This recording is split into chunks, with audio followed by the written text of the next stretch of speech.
Yuk kita dengarkan cerita si Pitung, cerita anak dari Betawi.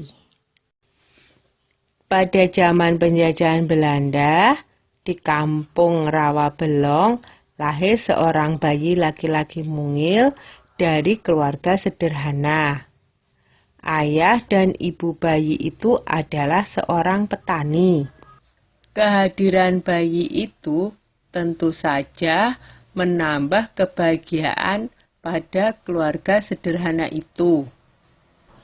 Mereka beri nama bayinya Pitung. Pagi itu, di balai-balai bambu depan rumah, Ibu Pinah sedang menggendong Pitung kecil. Setiap selesai memandikan, Ibu Pinah selalu menggendong bayinya sambil berjemur di depan rumah dan berdoa. Anakku sayang, kamu harus sehat ya. Kelak kamu harus menjadi manusia yang berguna bagi nusa dan bangsa. Tak terasa, Pitung mulai menginjak usia remaja.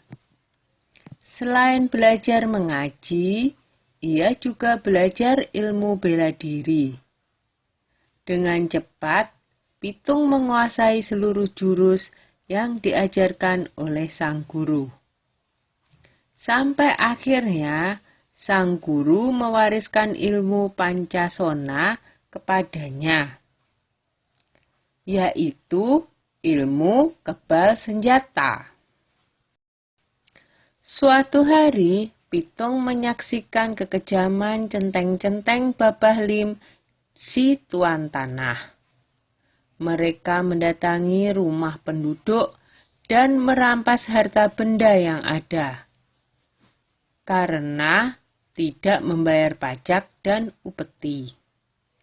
Dengan kejam, mereka memukul dan menyeret para penghuni rumah.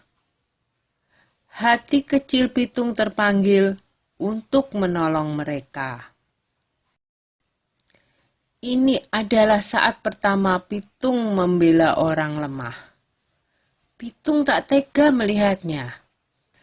"Hai centeng-centeng, kenapa kalian merampas harta orang dan menindas orang yang tak berdaya? Kalau berani, sini lawan aku," tantang Pitung. Mendengar itu, si pemimpin centeng marah. "Hei anak muda, berani-beraninya kau menghalangiku. Rasakan ini," hardiknya kepada Pitung.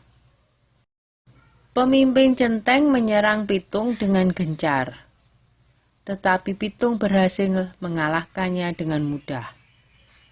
Pemimpin centeng itu roboh dalam 2 jurus. Anak buahnya pun melarikan diri ketakutan. Sejak saat itu, Pitung bertekad untuk membela orang yang tertindas. Dengan penuh semangat, Pitung mengajak para penduduk desa untuk bersatu melawan penjajah. "Kita harus lawan segala penjajahan. Tidak ada yang boleh merampas harta milik kita. Ini adalah tanah kita. Jangan mau diperbudak oleh kompeni," kata Pitung bersemangat. Semua setuju dengan ajakan Pitung. Para tuan tanah dan kompeni menjadi resah. Mereka mengadukan perlawanan itu kepada pemerintah Hindia Belanda. Scott Heine, pemimpin tertinggi di Batavia, memerintahkan aparat untuk menangkap Pitung.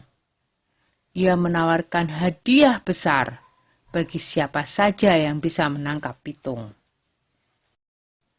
Kompeni menangkap Pak Piun dan Haji Niapin untuk memaksa Pitung menyerahkan diri. Mereka dimasukkan ke penjara di Grogol. Berita itu sampai di telinga Pitung. Ia tidak tega dengan keadaan ayah dan gurunya yang disiksa. Pitung membuat perjanjian dengan kompeni untuk menyerahkan diri dengan syarat ayah dan gurunya dibebaskan dari penjara. Pada suatu hari, kompeni membawa Haji Niapin ke alun-alun kota dengan dijaga ketat oleh pasukan polisi bersenjata. Lalu, Pitung muncul seorang diri. Ia meminta agar gurunya dibebaskan dulu. Setelah Haji Niapin dibebaskan, Pitung maju menyerahkan diri. Pasukan polisi membidikkan senjatanya ke Pitung. Tertangkap juga kamu, Pitung, kata Scott Heine kesal. Hahaha, aku tidak takut menghadapi pengecut seperti kalian, jawab Pitung. Scott Heine marah dan ia langsung memberi tanda kepada pasukan untuk menembak. Dor, dor, dor! Pitung pun roboh bersimpah darah. Pitung gugur sebagai seorang satria. Beberapa bulan kemudian, Scott Heine dipecat dari jabatannya karena menembak orang yang tidak melawan ketika ditangkap. Pitung gugur sebagai pahlawan dan akan selalu dikenang oleh generasi-generasi berikutnya. Sudah dulu ya cerita si Pitungnya. Jumpa lagi di cerita lain.